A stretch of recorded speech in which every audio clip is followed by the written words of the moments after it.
भारत की धरती पर एक लकीर खींची थी। वो लकीर सिर्फ पटरियों की नहीं थी, बल्कि एक सभ्यता के बदलते रुख की थी। यह कहानी है भारतीय रेलवे की, जो गुलामी की विरासत से उठकर अब आत्मनिर्भर भारत की रफ्तार बन चुकी है। यह है the untold rise of Indian railways. 16 अप्रैल 1953। मुंबई के बोरी बंदर स्टेशन से ठाणे तक 34 किलोमीटर का पहला रेल सफर। 3 भाप इंजनों, सुल्तान, सिंध और साहिब ने 400 लोगों को लेकर एक नया इतिहास लिखा। लेकिन क्या आपको पता है, ये रेलगाड़ी भारत के लिए नहीं, बल्कि ब्रिटिश व्यापार के लिए थी। अंग्रेजों ने रेलवे को सस्ता ट्रांसपोर्ट नहीं, बल्कि सस्ता शोषण बना दिया था। टी, कोल, हर चीज ब्रिटिश फैक्ट्रियों तक पहुंचाने के लिए पटरियां बिछाई गई। 1947 में जब भारत आजाद हुआ, रेलवे की हालत बेहद खराब थी। बंटवारे ने लगभग 40% रेलवे सिस्टम पाकिस्तान को दे दिया। स्टेशनों पर गंदगी, कर्मचारी बिना ट्रेनिंग और इंफ्रास्ट्रक्चर लगभग खत्म। फिर शुरू हुआ पुनर्निर्माण का युग। लाल बहादुर शास्त्री और जवाहरलाल नेहरू ने इसे आम आदमी की लाइफलाइन कहा। रेलवे को नेशनल इंटीग्रेशन का सिंबल बना दिया गया। 1951 में भारतीय रेलवे को राष्ट्रीयकृत किया गया। धीरे धीरे ट्रेनें सिर्फ एक राज्य को नहीं, पूरे भारत को जोड़ने लगीं।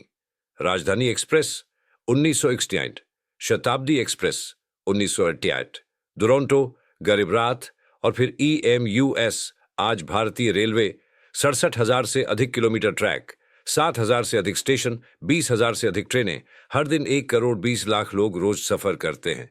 ये दुनिया का चौथा सबसे बड़ा रेलवे नेटवर्क है।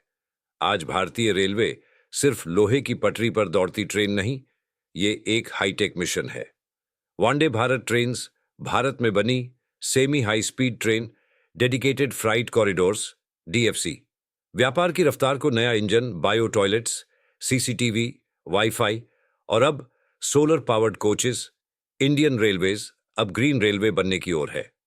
2030 तक शून्य कार्बन एमिशन का लक्ष्य। क्या आप जानते हैं, इंडियन रेलवेज दुनिया का दूसरा सबसे बड़ा एम्प्लॉयर है, लगभग 12 लाख कर्मचारी। लेकिन इस विशाल मशीनरी में भ्रष्टाचार, दुर्घटनाएं और संसाधनों की कमी भी एक सच्चाई है, जिस पर हम पार्ट 2 में विस्तार से बात करेंगे।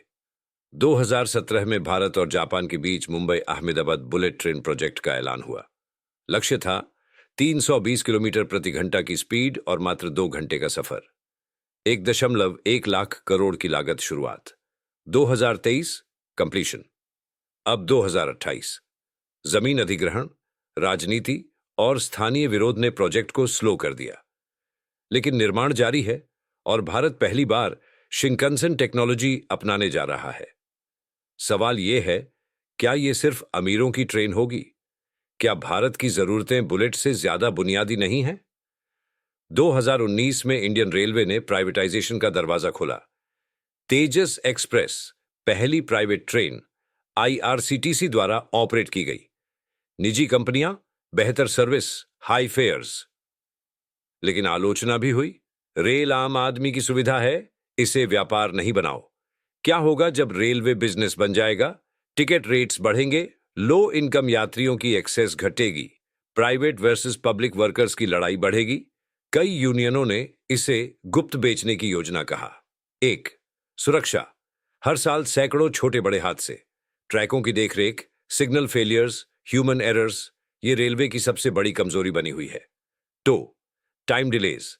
इंडियन रेलवेज की सबसे बदनाम बात, लेट लतीफ ट्रेनें। But now AI based scheduling और रियल टाइम मॉनिटरिंग से बदलाव आ रहा है। 3. Ticket booking system. IRCTC का सिस्टम अभी भी ओवरलोड और बॉट्स की समस्या से जूझ रहा है। 100% electrification by 2030, green stations, solar power smart coaches, AI surveillance, digital India, rail app, एक यूनिफाइड प्लेटफॉर्म, हाइपरलूप जैसी तकनीकें भी अब चर्चा में हैं। लेकिन भारत की असली चुनौती है टेक्नोलॉजी को जन जन तक पहुंचाना। इंडियन रेलवेज सिर्फ एक ट्रांसपोर्ट सिस्टम नहीं, ये भारत की संस्कृति, विविधता और आत्मनिर्भरता का प्रतीक है। रेलवे की कहानियां फिल्मों में हैं। रेलवे स्टेशन भारतीय राजनीति का हिस्सा रहे हैं और हर भारतीय की कोई ना कोई याद जुड़ी है रेलवे से। द क्वेश्चन इजंट क्या बुलेट ट्रेन आएगी, सवाल यह है क्या हम उस विकास को सबके लिए बना पाएंगे। पटरियां बदल सकती हैं, इंजन तेज हो सकते हैं, लेकिन अगर रेलवे में जन नहीं जुड़ा तो वो सिर्फ एक मशीन है।